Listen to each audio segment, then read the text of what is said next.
Hey guys, welcome to our Tuesday meditations. Today's gonna be a little bit different. So, when I schedule these meditations, I'm not really sure what's happening in the months, but today I scheduled a spiritual connection meditation, and it happened to coincide with Ramadan starting. So I figured before I can do any sort of spiritual connection meditation, it's worthwhile to speak a little bit about spirituality. A large focus of the work that we do at the Mindfulness, Well-Being, and Spirituality Lab is spirituality, and integrating mindfulness and spirituality as supplemental pieces that can converge and help a person with wider flourishment, wider applications to their health, including social health too, right? So I want to speak a little bit about fasting, right? Fasting isn't just unique to the Muslim population. Fasting is found in all spiritual disciplines, right? From the Buddhist tradition, right, the five precepts, which talks about self-discipline and structure. Many Hindu festivals, right, from Rata, from Navaratri, talks about doing fasting for a number of different reasons, right? For better health, intercession, you see that a lot for fasting, right? Which just means that you're fasting so that someone else can have happiness, someone else can have better health, and you see it also with Lent, which just closed, right? From Ash Wednesday all the way to Good Friday, Christians and Catholics also practice fasting. For Muslims, the tool of fasting is prescribed in the Holy Quran, which is the text for Muslims, right? So there's a verse in the Quran that says, fasting is prescribed to you as it was prescribed to those before you, so you may learn self-restraint. And today I want to speak about self-restraint, right? What is this idea of spirituality, right? This is a very amorphous, individualistic endeavor of becoming more spiritual, right? We all want to become more spiritual, but what does that really mean? We need to contextualize spirituality with some sort of basis, right? It's one of the reasons why lots of the research that I do is looking at spirituality within a religious tradition, right? Because it at least provides some structure as to how we become more spiritual, right? And that verse that I gave you right there, at least it gives some trajectory as to what it means to become more spiritual, and that's to learn self-restraint. So I'm going to read a couple of different quotes for you all. As this is a spiritual connection, we're going to speak a little bit more about spirituality. The first is from a research article where they did a meta-analysis as to the benefits of fasting on mental psychological health, and these were the results that the researchers included in the discussion section. The deliberate choice of fasting in some religions as renunciation of external rewards is an ascetic approach and strengthened by the increases in mental alertness, sense of calm, and improved mood, right? So those were the results that the researchers found in combining many different studies looking at fasting, not just through a religious lens. Many athletes engage in fasting for intermittent fasting for physical health reasons, right? So they found higher mental alertness, higher sense of calm, and improved mood as well, right?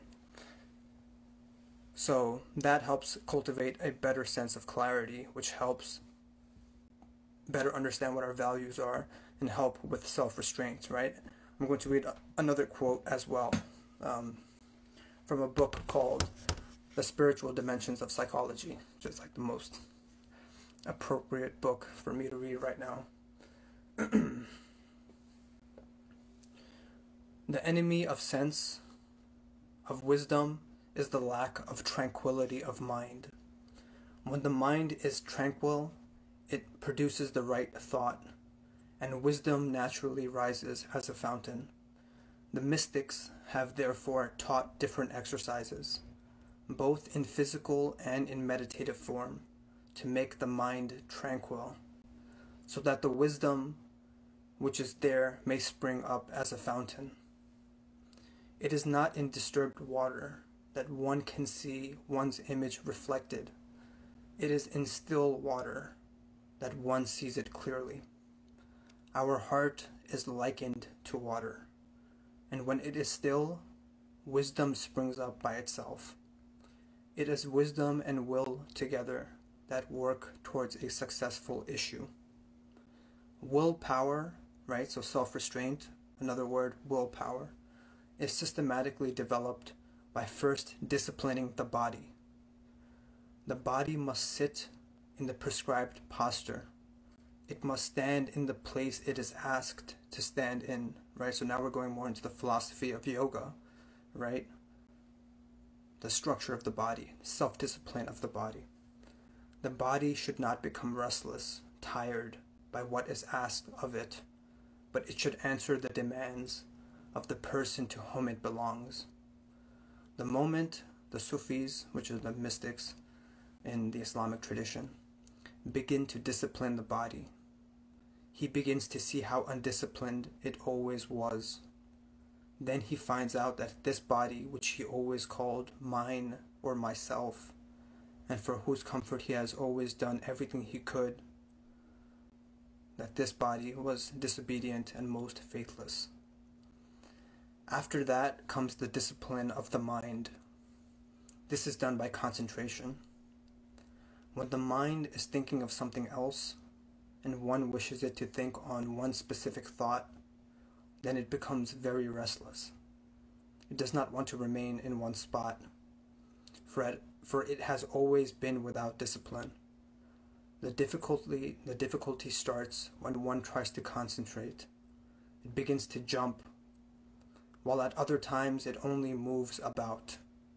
But the mind is meant to be an obedient servant, just as the body is meant to become an obedient tool with which to experience life. If they are not in order, if they do not act as one wishes them to, then one cannot hope for real happiness, real comfort in life. And how can we train the mind? So now this is really getting into meditation, applying it to broadening our spiritual worldview. The mind can be trained by regarding it as a separate entity, watching it and teaching it. There is the ego and there is the mind.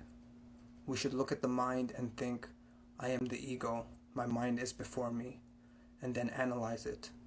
Imagine it to be an entity and speak with it, and the answer will come. So that's from a book called The Spiritual Dimensions of Psychology. So going into more of the philosophy behind yoga and meditation as well, right? The mind and the body as one. And it's interesting that we use the term mindfulness even, because, the transliteration of mindfulness from the Pali Canon doesn't necessarily translate to mindfulness, because there isn't this dichotomy between the mind being separate from other aspects of our being, right? Heartfulness, we can even use that, right? The tool of our heart, the tool of our spirit. So I'm not really going to do a spiritual connection meditation today. What I'm going to do is ask each of you, what does spirituality mean for you? How do you contextualize it? Is it within a faith? Do you belong to a religious organization? If so, how do you want to broaden your spirituality as it applies to your faith? If it doesn't apply to any faith, that's a little bit more tricky, right? But you don't have to belong to a faith to be spiritual, but that requires a little bit more work on your end in terms of structuring your day-to-day life, giving yourself some routine and self-discipline. So as we celebrate the first day of Ramadan, right, very intensive fast that we as Muslims need to engage in to help strengthen our relationship with God, with our community, and as it says in the Quran, to give us self-restraint, and so that we apply that to our day-to-day life. I ask each of you, how do you want to apply spirituality to your life? And I think that's a good place to end. Hope you guys learned something from this lesson. I do have a YouTube channel called Psychology X Spirituality, where I speak a little bit more about psychology and spirituality. That's the name of the YouTube channel. But I have 2 videos where I speak a little bit more on Ramadan for those interested. Thank you guys. I'll be doing a meditation next week and also on Thursday as well. Be at peace. Thank you all.